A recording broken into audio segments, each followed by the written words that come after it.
তারা শহীদ হয়ে আল্লাহর জান্নাতে গিয়ে পাখির ন্যায় উড়ে বেড়াচ্ছে। সুবহানাল্লাহ। একটি ভিডিওর মধ্যে দেখলাম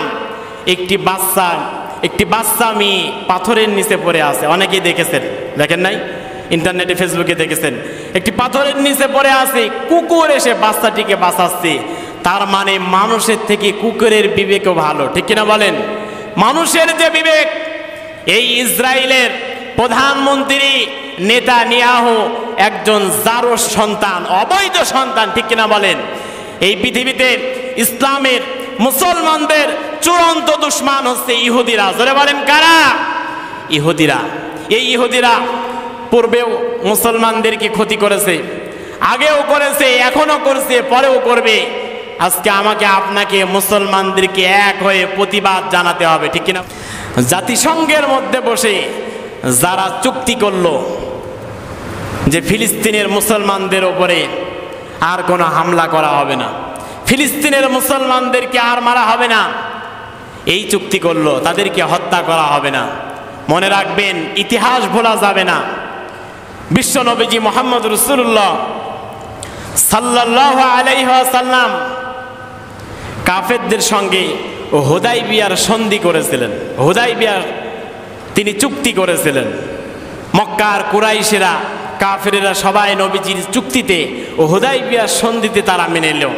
তারা বলল, আজকের থেকে আমরা আর মক্কার কোনো মুসলমানদের ওপরে, কোনো গোত্রের ওপরে সন্ধি মোতাবেক খোজা গোত্রে রাসূলুল্লাহর উপরে চুক্তিবদ্ধ হলাম, লিখিত দিলাম, আজকের থেকে খোজা গোত্রে কোনোদিন আমরা হামলা করব না। কুরাইশরা রাসূলুল্লাহর কাছে সন্ধিবদ্ধ হয়েছিলেন, চুক্তিবদ্ধ হয়েছিলেন। কিন্তু দেখা গেল আমার নবীজি মক্কা থেকে হিজরত করে যখন মদিনাতে আসলো, এই কুরাইশেরা, এই কাফেরেরা মক্কার সমস্ত মুসলমানদেরকে গণভাবে হত্যা করেছিল। কিন্তু বেশি দিন যায় নাই, অষ্টম হিজরিতে রাসূলুল্লাহ মক্কা বিজয় করেছিলেন। জোরে বলি সুবহানাল্লাহ। আউযু বিল্লাহি মিনাশ শাইতানির রাজীম।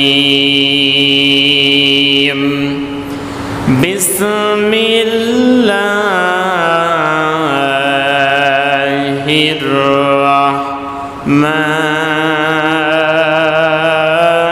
রাহমানির রাহিম। আলাম তারা কাইফা ফাআলা রাব্বুকা বিআসহাবিল ফিল। ألم يجعل كيدهم في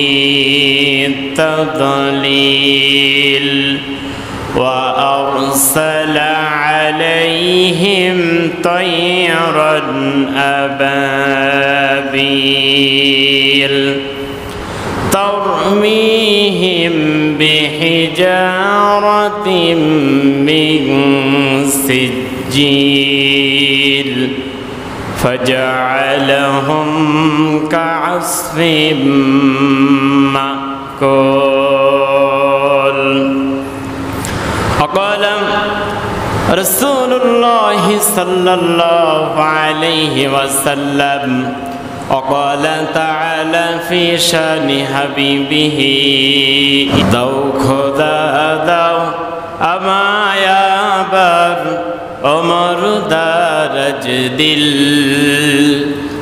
দাও খোদা দাও আমায় আবার ওমর দারাজ দিল দাও আলীর মতো বীর সেনানী দাও আলীর মতো বীর সেনানী জগতে নিখিল দাও খোদা দাও আমায় আবার ওমর দারাজ দিল দাও খোদা দাও আমায় আবার ওমর দারাজ দিল। হামজাকে দাও ঘরে ঘরে জীবন দিতে অকাতরে। হামজাকে দাও ঘরে ঘরে জীবন দিতে অকাতরে। আবার কাবা ভাঙতে এলে, আবার কাবা ভাঙতে এলে পাঠাও আবাবিল। দাও খোদা দাও আমায় আবার ওমর দারাজ দিল। দাও খোদা দাও আমায় আবার ওমর দারাজ দিল। সচ্চা ঈমান দিয়ে পাঠাও শত সাহাবা, যাদের দেখে বিশ্ব আবার বলুক মারহাবা। আবার পাঠাও আবু বকর, ফিতনা ফাসাদ আসুক সমর। অমর টুট পাহাড় সম, অমর টুট পাহাড় সম। দাও সে মনের মিল, দাও খোদা দাও আমায় আবার ওমর দারাজ দিল। দাও খোদা দাও আমায় আবার ওমর দারাজ দিল। দাও আলীর মতো বীর সেনানী, দাও আলীর মতো বীর সেনানী। জগতে নিখিল দাও খোদা দাও আমায় আবার ওমর দারাজ দিল। গত জমায় আমি আলোচনা করতেছিলাম শাওয়াল মাসের ফজিলত সম্পর্কে, শাওয়াল মাসের আমল সম্পর্কে। আজকে ইনশাআল্লাহ আমরা কথা বলবো কোরআনুল কারীমের প্রাসঙ্গিক কথা না বলে আমরা মূল আলোচনার মধ্যে ঢুকে যাব, যেহেতু সময় সংক্ষেপ। পরিচিত একটি সূরা আমি আপনাদের সামনে তেলাওয়াত করেছি, যেটা আমরা নামাজে প্রায় পড়ে থাকি, ঠিক কিনা বলেন? বলেন তো সূরাটির নাম কি? সূরাতুল ফিল। সূরার নাম কি? ফিল। ফিল মানে কি জানেন? ফিল মানে হাতি। বিশাল বড় পানির নামে আল্লাহ সূরা নাজিল করেছেন। কমিক নাম্বার অনুযায়ী কোরআনুল কারীমের 105 নাম্বার সূরা। কত নাম্বার? 105 নাম্বার। কোরআনের সূরা আছে মোট কতটি? 114টি। সূরা ফিল হচ্ছে 105 নাম্বার সূরা। এই সূরাতে আয়াতে কারিমা আছে 5টি।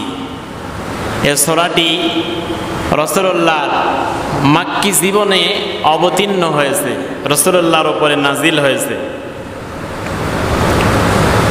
এই সূরার মধ্যে বাক্য আছে 23টি এবং সূরা ফিলের অক্ষর সংখ্যা 98টি। জোরে বলেন কতটি অক্ষর আছে?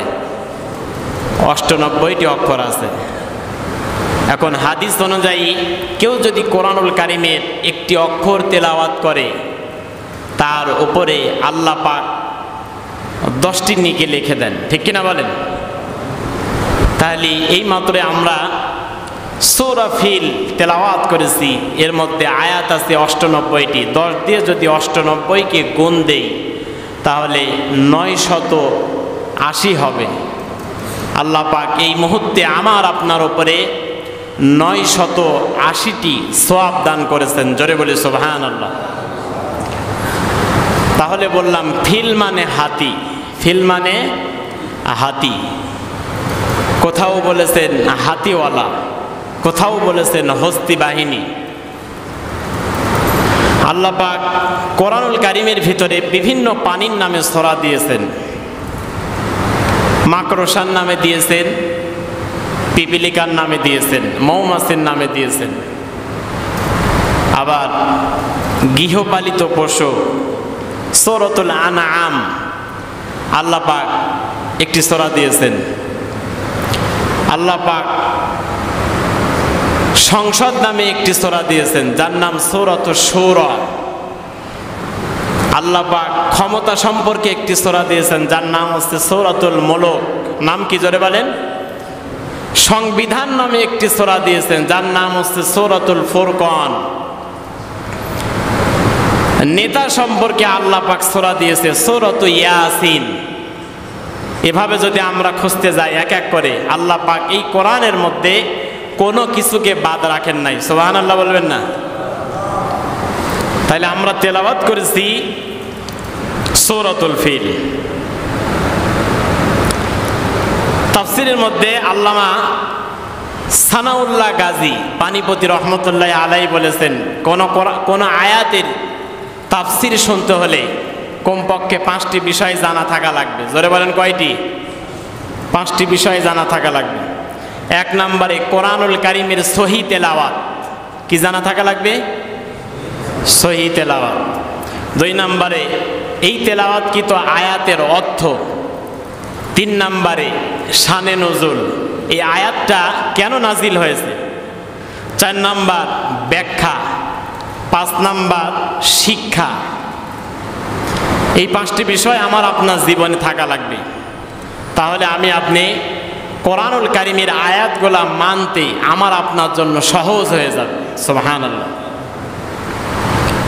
আসুন আমরা 1 নম্বরে তেলাওয়াত করেছি, অর্থটা জেনে নিই। আল্লাহ বলছেন, আলম তারা কাইফা ফাআলা রাব্বুকা বিআসহাবিল ফিল। আল্লাহ পাক নবীজিকে বলতেছে, হে রাসূল তুমি কি দেখো নাই তোমার রব হাতিওয়ালা বাহিনীর সঙ্গে কি রূপ আচরণ করেছে। আলম ইয়াজআল কাইদাহুম ফি তাদলিল। তিনি কি তাদের সমস্ত চক্রান্তকে ব্যর্থ করে দেননি। ওয়া আরসালা আলাইহিম তায়রান আবাবিল। তাদের বিরুদ্ধে আল্লাহ পাক ঝাঁকে ঝাঁকে পাখি অবতীর্ণ করেছেন। তারমিহিম বিহিজারাতিম মিন সিজ্জিল। যারা তাদের উপরে পোড়া মাটির পাথর নিক্ষেপ করেছিলেন। ফাজআলাহুম কাআসফিম মাকুল। অতঃপর তিনি তাদেরকে করেছিলেন চিবানো ঘাসের ন্যায় তীর্ণ বিদীর্ণ। আল্লাহ পাক খড়কুটার মতো মাটির সঙ্গে মিশিয়ে দিয়েছিলেন। জোরে বলি সুবহানাল্লাহ। এখন বললাম তুমি কি দেখো নাই তাদের রব হাতিওয়ালাদের বাহিনীর সঙ্গে আল্লাহ কিরূপ আচরণ করেছেন। তারা যে চক্রান্ত করেছিল, আল্লাহ তাদের চক্রান্তকে ধূলিসাৎ করে দিয়েছেন। তাদের উপরে ঝাঁকে ঝাঁকে পাখি অবতীর্ণ করেছেন। তাদেরকে আল্লাহ পাক পাখির মাধ্যমে পাথর দিয়ে আযাব দিয়ে দুনিয়া থেকে আল্লাহ পাক চিবানো ঘাসের ন্যায় মাটির সঙ্গে মিশায়া দিয়েছে। আল্লাহু আকবার। এখন আমি যদি এ কথা বলি আপনারা বুঝবেন যে হুজুর কিছুই তো বুঝলাম না, এই হাতিওয়ালা কারা, কোথায় থেকে আসলো, কিভাবে হলো, কিছুই তো বুঝলাম না।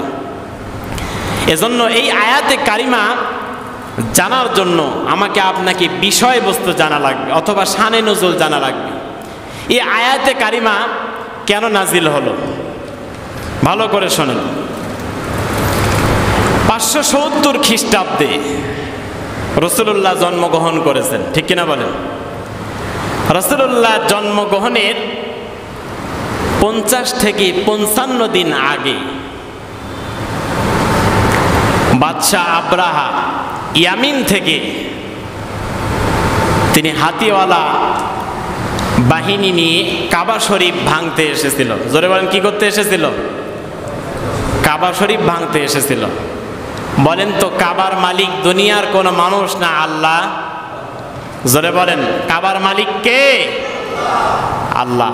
পৃথিবীর মানুষেরা হাজারো চক্রান্ত করে কাবাকে ভাঙলে আবার পুনরায় গঠন করে দেবেন কে? এ শক্তি আল্লাহর আছে না নাই? ইতিহাস তার প্রমাণ, কোরআনুল কারীমের আয়াতে কারিমা তার প্রমাণ।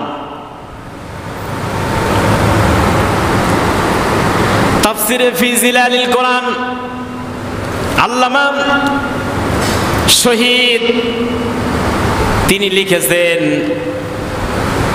জেলখানার মধ্যে বসে সেই সময় তদানীন্তন সময়ে তৎকালীন সময় ইয়ামেনের রাজধানী ছিল সানা শহর। ইয়ামেনের রাজধানী সানার শহর থেকে এই সানা শহরের যিনি বাদশাহ ছিলেন তার নাম ছিল বাদশাহ আব্রাহা।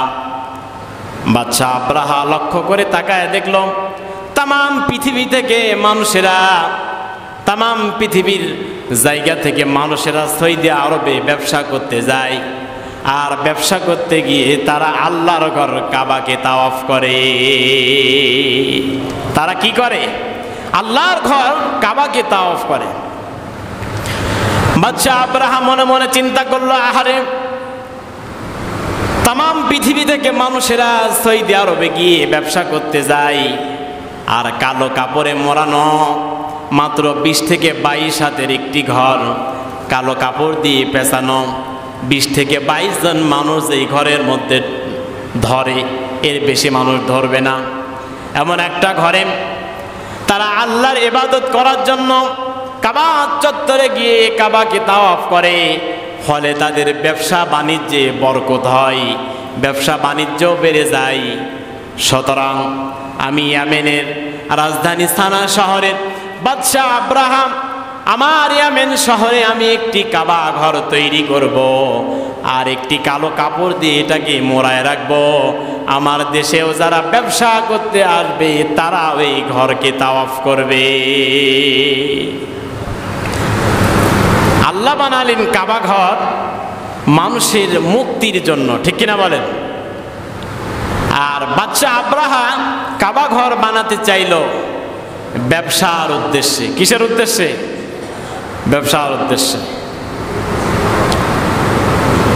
আল্লাহ পাক চান মানুষেরা এই কাবার পাশে এসে কাবাকে তাওয়াফ করুক। কাবার দিকে তাকালে আল্লাহ পাক বান্দার উপরে 10টি রহমত নাজিল করে দেন, সুবহানাল্লাহ। কাবার দিকে তাকালে আল্লাহ বান্দার জীবনে সব গুনাহগুলো ক্ষমা করে দেয়, সুবহানাল্লাহ। কাবা শরীফের পাশে নামাজ পড়লে 50,000 1 লক্ষ রাকাত নামাজ পড়লে যে সওয়াব হয়, কাবার পাশে নামাজ পড়লে সেই সওয়াব বান্দা তার আমল নামায় দান করে দেন, সুবহানাল্লাহ। বাদশাহ আব্রাহা চিন্তা করলো, তাহলে আমার দেশে একটি কাবা আমি বানাবো, তাহলে রমরমার ব্যবসা হবে। এইবার বাদশাহ আব্রাহা ইয়ামিন শহরে একটি কাবা বানালো। সেই কাবাকে দেখে আসলো, সেম ডিজাইন করে একটি কাবা ঘর তৈরি করলো, আর কালো কাপড় মোড়ানো একটি কালো কাপড় তৈরি করে বাদশাহ আব্রাহা তিনি মোড়ায় দিলেন তার এই কাবাকে। যারা মুসলমান ছিলেন তারা চিন্তা করলেন, যাদের ঈমান পাকাপোক্ত ছিল, যে আল্লাহর কাবার সঙ্গে পৃথিবীর কোনো কাবার মিল হতে পারে না। পারে কি জোরে বলেন? কিন্তু আমার দেশে এমনও ভণ্ড আছে, কাবার থেকে বাবা বড়, আছে না নাই? কাবার থেকে বাবাকে পূজা করে, আছে না নাই? কাবাকে সেজদা করা বাদ দিয়ে বাবাকে সেজদা করে, আছে না নাই? মনে করবেন এর ঈমান নাই, নিঃসন্দেহে ওই ব্যক্তি শিরিক করছে, ঠিক কিনা বলেন? বাচ্চা আব্রাহা কাবা ঘর বানালো, একটি কালো কাপড় দিয়ে কাবাকে মোড়ানো হলো। কিছু দুষ্টু ছেলে থাকে না, কিন্তু ওদের ঈমান পাকাপোক্ত। রাতের বেলায় বাচ্চা আব্রাহা যখন ঘুমাতে গিয়েছে, এই দুষ্টু ছেলেগুলা এই কাবার মধ্যে ঢুকে পায়খানা করেছে। আল্লাহু আকবার বলবেন না? আল্লাহর বিরোধিতা করলে এমনই শাস্তি হয়, ঠিক কিনা বলেন? পায়খানা যখন করেছে, বাচ্চা আব্রাহা চিন্তা করলো, আমি একটি কাবা বানালাম, আর আমার কাবার মধ্যে ঢুকে, কালো কাপড়ের আড়ালের মধ্যে ঢুকে কারা পায়খানা করলো? ঠিক ওই সৌদি আরবের মক্কা শহরের যারা কাবা তৈরি করেছে, ওরা এই চক্রান্ত করে আমার কাবাকে ধ্বংস করতে এসেছে। আল্লাহু আকবার। এই চিন্তা করলো। এই চিন্তা করার পরে বাচ্চা আব্রাহা এইবার তিনি হাতিয়াল বাহিনী ঠিক করলেন।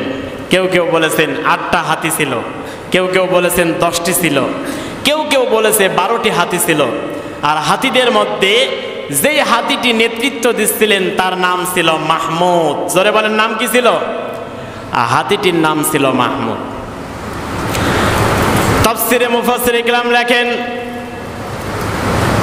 বাদশা আব্রাহাম 60,000 সৈন্য নিয়ে আল্লাহর কাবাকে ধ্বংস করার জন্য ইয়ামেনের সানা শহর থেকে রওনা দিয়ে দিলেন, কাবা শরীফের পাশে চলে গেলেন। কাবা শরীফের পাশে যাওয়ার পরে আব্দুল মুত্তালিবকে ডাক দিয়ে বলতেছে, আব্দুল মুত্তালিব, আমরা তো ইয়ামিন শহর থেকে এসেছি তোমার এই কাবাকে ভাঙার জন্য। কাবা শরীফের মধ্যে সেই মুহূর্তে মূর্তি আছে 360টি। জোরে বলেন কতটি? বিশ্ব নবীজি এখনো দুনিয়াতে আসেন নাই, নবীজি আমার এখনো জন্মগ্রহণ করেন নাই।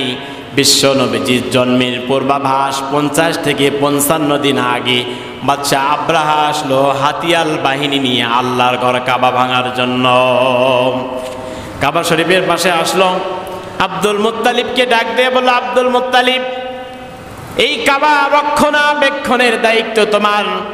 এই কাবার মধ্যে পরিষ্কার করো তুমি, কাবাকে ঝাড়ু দাও তুমি। এই কাবাকে তো আমরা ভাঙতে এসেছি, এই কাবাকে তো মানুষেরা তাওয়াফ করতে আসে।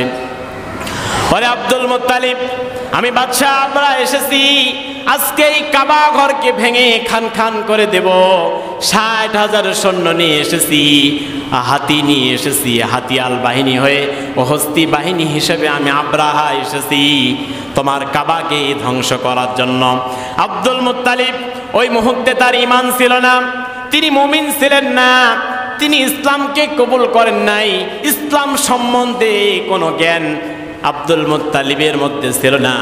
আব্দুল মুত্তালিব বাদশা আব্রাহাকে ডাক দিয়ে বলেছিল, ওরে বাদশা আব্রাহা, যেই কাবাকে ভাঙতে এসেছো এই কাবার মালিক আমি আব্দুল মুত্তালিব নয়, এই কাবার মালিক যিনি, ওই কাবাকে রক্ষা করবেন তিনি। ঠিক কিনা বলেন? কাবার মালিক যিনি, ওই কাবাকে রক্ষা করবেন তিনি। সুবহানাল্লাহ। বাদশা আব্রাহা এবার প্রস্তুত হয়ে গেল। হস্তি বাহিনীদেরকে, তার সৈন্যদেরকে বলল, কাবাকে ভাঙার জন্য তোমরা তীর মারো, কাবাকে ভাঙার জন্য তোমরা তরবারি মারো, কাবাকে ভাঙার জন্য তোমরা পাথর মারো। আল্লাহ পাক রব্বুল আলামিন বাদশা আব্রাহার উপরে এত রাগান্বিত হলেন, এত অখুশি হলেন, আল্লাহ পাক রব্বুল আলামিন বাদশা আব্রাহার সমস্ত চক্রান্তগুলো নস্যাৎ করে দিলেন। জোরে বলি সুবহানাল্লাহ। আল্লাহ পাক রব্বুল আলামিন নবীজিকে পরবর্তী সময় জানালেন, ইয়া রাসূলুল্লাহ, ইয়া হাবিবাল্লাহ, বাদশা আব্রাহা ইয়ামেন শহর থেকে, সানা শহর থেকে সৌদি আরবের এই মক্কা শহরে কাবা ভাঙার জন্য যখন এসেছিল, আপনি তো তখন দুনিয়াতে ছিলেন না, তবে ইতিহাস আপনাকে শোনাই। আলাম তারা কাইফা ফাআলা রাব্বুকা বিআসহাবিল ফিল। ও নবী, আপনি কি দেখেন নাই আপনার আল্লাহ হস্তি বাহিনীর সঙ্গে কিরূপ আচরণ করেছে? আলাম ইয়াজআল কাইদাহুম ফি তাদলিল, তাদের সমস্ত চক্রান্তকে আমি আল্লাহ পাক রব্বুল আলামিন ধ্বংস করে দিয়েছি। আল্লাহ বলেন, বাদশা আব্রাহা যখন তার সৈন্য নিয়া, তার তরবারি নিয়া, তার লোকজন নিয়া, শক্তি আর সামর্থ্য নিয়া আমার কাবা ঘরকে ভাঙার জন্য যখন চেষ্টা চালালো, আমি আল্লাহ পাক রব্বুল আলামিন ওয়া আরসালা আলাইহিম তায়রান আবাবিল,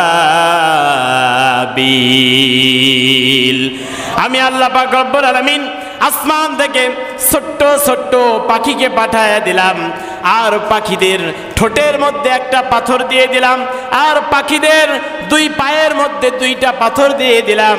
একটি পাখি তিনটা করে কঙ্কর নিয়ে আমি আল্লাহ পাকের হুকুমে আসমান থেকে যখন ওরা আরম্ভ করলো উড়তে উড়তে কাবা শরীফের পাশে যখন গেল, বাদশাহ আব্রাহা যখন আমার কাবাকে ভাঙতে আসলো, যখন কাবা শরীফ ভাঙতেছিল, আমি আল্লাহ পাক রব্বুল আলামিন আবাবিল নামক পাখিকে যখন আদেশ করে দিলাম, আবাবিল পাখি এবার আসমান থেকে অনন্ত অবস্থায় একটা করে পাথর যখন ছেড়ে দেয়, এই পাথরের আঘাতে বাদশাহ আব্রাহার মাথার মধ্যে দিয়ে ঢোকে, বাদশাহ আব্রাহার হাতির মধ্যে দিয়ে ঢোকা, জমিনের মধ্যে ফেলাইয়া দিয়া বাদশাহ আব্রাহাকে আর তার সমস্ত বাহিনীদেরকে আমি আল্লাহ পাক চিবানো ঘাসের ন্যায় বানায়া দিয়েছি।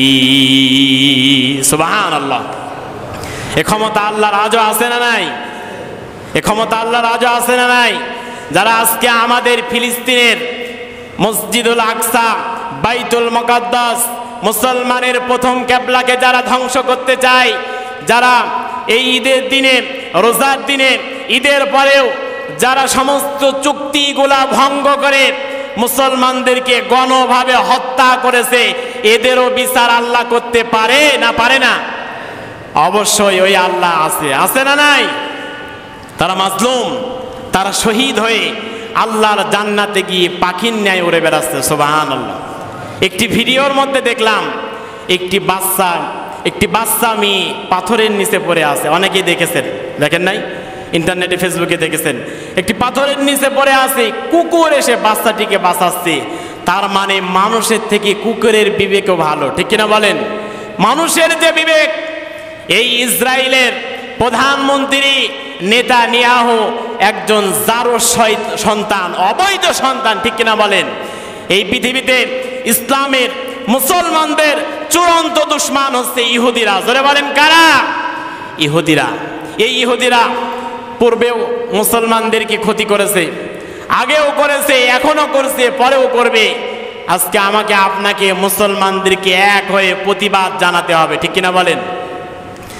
জাতিসংঘের মধ্যে বসে যারা চুক্তি করলো যে ফিলিস্তিনের মুসলমানদের উপরে আর কোনো হামলা করা হবে না, ফিলিস্তিনের মুসলমানদেরকে আর মারা হবে না, এই চুক্তি করলো, তাদেরকে হত্যা করা হবে না। মনে রাখবেন, ইতিহাস ভোলা যাবে না।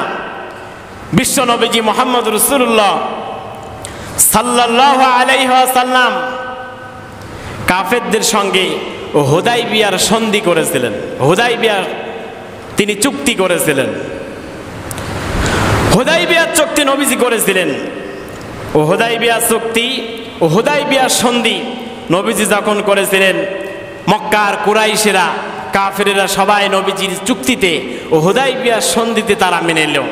তারা বলল, আজকের থেকে আমরা আর মক্কার কোনো মুসলমানদের ওপরে, কোনো গোত্রের ওপরে সন্ধি মোতাবেক খোজা গোত্রে রাসূলুল্লাহর উপরে চুক্তিবদ্ধ হলাম, লিখিত দিলাম, আজকের থেকে খোজা গোত্রে কোনোদিন আমরা হামলা করব না। কুরাইশরা রাসূলুল্লাহর কাছে সন্ধিবদ্ধ হয়েছিলেন, চুক্তিবদ্ধ হয়েছিলেন।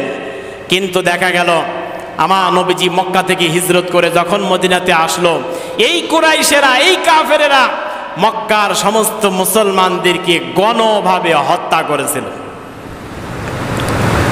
কিন্তু বেশি দিন যায় নাই, অষ্টম হিজরিতে রাসূলুল্লাহ মক্কা বিজয় করেছিলেন। জোরে বলি সুবহানাল্লাহ। ইতিহাস দ্বারা, আল্লাহর কোরআন দ্বারা, হাদিস দ্বারা যারা মুসলমানদেরকে দুনিয়া থেকে গণহারে হত্যা করে দুনিয়া থেকে বিদায় করতে চায়, মুসলমানদের বিজয় অতি সন্নিকটে, ঠিক কিনা বলেন? মুসলমানদের হতাশ হওয়ার সুযোগ নাই। মুসলমান ইতিহাস ভোলে না। বলে কি জোরে বলেন? ভোলা যাবে না। আমার নবীজি মক্কা বিজয় করেছিলেন। আহারে নবীজি 1 বছর আগে গেলেন, যেই কাবা শরীফের পাশে রসুলুল্লাহকে তাওয়াফ করতে দিল না, যেই কাবার মধ্যে নবীজিকে ঢুকতে দিল না, আমার নবীজি কান্না করলো, মক্কা ছেড়ে মদিনাতে আসলো। আল্লাহ পাক বেশি দিন নেন না, 1 বছরের মাথায় রসুলুল্লাহ শক্তি সামর্থ্য আবু বকরকে নিয়ে মক্কা থেকে মদিনাতে এসেছিল। কিন্তু রসুলুল্লাহ হিজরি সনের 8ম হিজরিতে 10,000 তরবারি নিয়ে, 10,000 সৈনিক নিয়ে চকচক করছে তরবারি। নবীজি আমার 10,000 সৈন্য নিয়ে সেদিনকে মক্কা বিজয় করেছিলেন। সুবহানাল্লাহ বলবেন না? আমার নবীজি আজকে মক্কা বিজয় হবে, 10,000 সৈন্য নিয়ে, 10,000 সাহাবী নিয়ে, তরবারি নিয়ে মক্কার পাশে গেলেন। যাওয়ার পরে সাহাবীদেরকে বললেন, সাহাবীরা আজকে মক্কা বিজয় হবে, আমার মন বলছে। সুবহানাল্লাহ বলবেন না? আমার অন্তর বলছে আজকে মক্কা বিজয় হবে। তবে তোমাদের কাছে অনুরোধ, কোন বৃদ্ধা পুরুষের গায়ে তরবারি চালাবে না, কোন মহিলা কোন শিশুর গায়ে তরবারি চালাবে না, কাউকে আঘাত করবে না, কোন অসুস্থ ব্যক্তিকে আঘাত করবে না। রাসূলুল্লাহ অর্ডার করলেন। মক্কার সমস্ত কাফেরেরা ছুটাছুটি করছে, আব্দুল্লাহর বেটা মুহাম্মদ এসেছে। এই ব্যক্তি সম্পর্কে আমাদের কাফেরেরা, কুরাইশেরা কত মিথ্যা কথা বলেছে। এই ব্যক্তি নাকি পাগল, এই ব্যক্তি নাকি মাজনুন, এই ব্যক্তি নাকি অত্যাচারী বাদশাহ, এই ব্যক্তি নাকি আমাদেরকে হত্যা করতে এসেছে মদিনা থেকে। কত কথা তার সম্বন্ধে বলেছে, তাকে জিনে ধরেছে, সে কবি হয়েছে, সে গণক হয়েছে, কত কথা বলেছে আমাদের কাছে। সমস্ত কাফেরেরা ছোটাছুটি করছে। রাসূলুল্লাহ কাবার পাশে গেলেন, দেখলেন একজন বুড়ি মহিলা বস্তার মধ্যে কিছু থালা বাসন কাপড় চোপড় ঢোকাচ্ছেন। বুড়ি মানুষ তো, একটা তুলছেন আর একটা পড়ে যাচ্ছে, একটা ঢোকাচ্ছেন আর একটা পড়ে যাচ্ছে। নবীজি আমার বুড়ি মহিলার কাছে গেলেন, বললেন, বুড়িমা কোথায় যাবেন? আপনি এত অস্থির কেন? বুড়িমা ডাক দিয়ে বলেন, অগপথিক, এই মাত্র শুনতে পারলাম মক্কার আব্দুল্লাহর পুত্র মুহাম্মদ মদিনা থেকে 10,000 সৈন্য নিয়ে, সৈনিক নিয়ে মক্কার পাশে এসেছে। তিনি নাকি আমাদেরকে হত্যা করে মক্কা বিজয় করবেন। এই জন্য তাড়াহুড়া করছি আমার সম্পদগুলা নিয়ে একটি নিরাপদ স্থানে পৌঁছানোর জন্য। নবীজি আমার বুড়ি মহিলাকে বললেন, মা আপনি যে বস্তা নিয়ে এসেছেন, থালা বাসন নিয়ে এসেছেন, আসুন আপনার পোটলাটা আমি মাথায় করে আপনাকে আপনার নিরাপদ স্থানে পৌঁছায়া দেই। জোরে বলি সুবহানাল্লাহ। নবীজি আমার বললেন, বুড়িমা কোথায় যাব? বুড়িমা বললেন, ওই যে অতল পাহাড় দেখতেছো, পাহাড়ের ওপাশে আমার জন্য একটি নিরাপদ স্থান আছে, আমি ওই জায়গায় যেতে চাই। রাসূলুল্লাহ বুড়ি মহিলার পোটলা মাথায় নিয়ে আল্লাহ নবীজি বুড়ি মহিলাকে সামনে দিয়া আল্লাহ নবীজি পিছন পিছন হাঁটতেছিলেন। যখন গন্তব্যে স্থানে পৌঁছিয়ে গেলেন, আল্লাহ নবীজি বিশ্ব নবীজি মুহাম্মদুর রাসূলুল্লাহ মাথা থেকে পোটলাটা নামায়া বুড়ি মহিলার থেকে বিদায় নিয়ে যখন চলে আসতেছিলেন, বুড়ি মহিলা এবার কাপড়ের আঁচল থেকে 3টা দিরহাম বের করে দিল। বলল, গোপতি কে তুমি? তোমার নাম জানি না, পরিচয় জানি না, তুমি তো আমাকে পৌঁছায়া দিয়েছ, এই নাও তুমি যে কাজ করেছো এই কাজের মজুরি। আল্লাহ নবীজি বলেন, বুড়িমা আমি কাজ করে কোনো টাকা নেই না। বুড়ি মহিলা ডাক দিয়ে বলে, মক্কা নগরীতে তো এমন কোনো মানুষ নাই, এমন কোনো ছেলে নাই যিনি পরিশ্রম করে টাকা নেয় না, পয়সা নেয় না। মক্কা নগরীতে তো এমন কোনো সন্তান আমি দেখি নাই। তুমি কে গো বাবা, তুমি কে? বিশ্ব নবীজি আমার চোখের পানি ফেলে দিলেন আর বললেন, বুড়িমা আপনি যার ভয়ে, যেই মানুষটার ভয়ে মক্কা থেকে শুরু করে পাহাড় শেষ করে একটি নিরাপদ স্থানে চলে এসেছেন, ওগো বুড়ি মহিলা, ওগো বুড়ি মা, আমি কোনো সাধারণ মানুষ নয়। আপনি যার ভয়ে মক্কা থেকে এখানে চলে এসেছেন, আমি সেই মক্কার আব্দুল্লাহর পুত্র মুহাম্মদ রাসূলুল্লাহ। বুড়ি মহিলা বলে, মুহাম্মদ তোমাকে কোনোদিন দেখি নাই, তোমার সম্পর্কে আমার এই কাফের নেতারা কত মিথ্যা কথা বলেছে, কত বাজে কথা বলেছে, তোমার সম্বন্ধে কত খারাপ কথা আমাদের কানে ঢোকায়া দিয়েছে। আমি যে দেখছি আজকে পুরাটাই উল্টো। এই মুহূর্তে মুহূর্তে তুমি আমাকে পড়ায় দাও লা ইলাহা ইল্লাল্লাহ মুহাম্মাদুর রাসূলুল্লাহ। সুবহানাল্লাহ। কাবা শরীফ মক্কা নবীজি আমার বিজয় করলেন, কাবার মধ্যে নবীজি আমার ঢুকলেন। আজকে ইচ্ছা মতো, ক্ষমতার নাম বাবাজি, জোরে বলেন ক্ষমতার নাম কি? ঠেলার নাম বাবাজি, ক্ষমতার নাম বাবাজি। আজকে রাসূলুল্লাহর হাতে ক্ষমতা। রাসূলুল্লাহ কাবার মধ্যে ঢুকলেন, 360টা মূর্তি আচ্ছা মতো পিটায়া কাবা শরীফ থেকে বের করলেন। সুবহানাল্লাহ।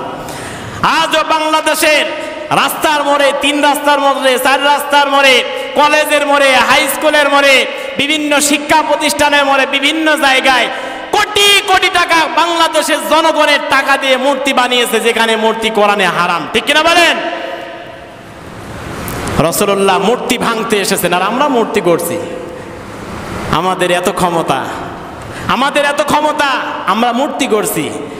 রাসূলুল্লাহ পান ভরে মূর্তিগুলা কাবা শরীফ থেকে বের করে পান ভরে আল্লাহর জন্য 2 রাকাত শুকরানা নামাজ আদায় করলেন। জোরে বলি সুবহানাল্লাহ।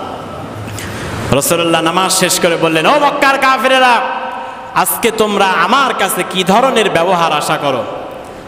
মক্কার সমস্ত মানুষেরা বলল, আপনি যেমন মানুষ, আপনি রহমতের নবী, আপনি দয়ার নবী, আপনার কাছে আমরা চাই, আপনার কাছে আমরা চাই আপনি আমাদেরকে ক্ষমা করে দেন। সুবহানাল্লাহ। আল্লাহ নবীজি বললেন, যাও, আজকে আমি তোমাদের সবাইকে ক্ষমা করে দিলাম। সুবহানাল্লাহ। রাসূলুল্লাহকে এত কষ্ট দিলেন, এত মারলেন, এত মারলেন। এই জন্য রাসূলুল্লাহ মক্কা বিজয়ের পরে 17 জনকে ছাড় দেয় নাই। জোরে বলেন কয়জনকে? রাসূলুল্লাহ অর্ডার করলেন, এই 17 জনকে যেখানে পাওয়া যাবে সেখানে হত্যা করো, সেখানে তরবারি দিয়ে হত্যা করো। আজও বাংলাদেশে সবাইকে ক্ষমা করা যায়, ইসরায়েলের ইহুদিদেরকে ক্ষমা করা যায়, কিন্তু সবাইকে ক্ষমা করা যায় না, বিচার করা লাগবে। ঠিক কিনা বলেন? বিচার হওয়ার দরকার আছে না নাই? আছে। আপনি যে ক্ষমা করেছেন, অন্যায় করেছেন, এই অন্যায়ের শাস্তি আপনাকে পাওয়া লাগবে। ঠিক কিনা বলেন?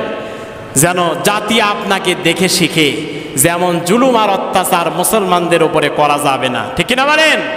আল্লাহ কবুল করুন, সকলে বলে আল্লাহুম্মা আমিন। তাহলে আমরা বলতেছিলাম সূরা ফিলের কথা।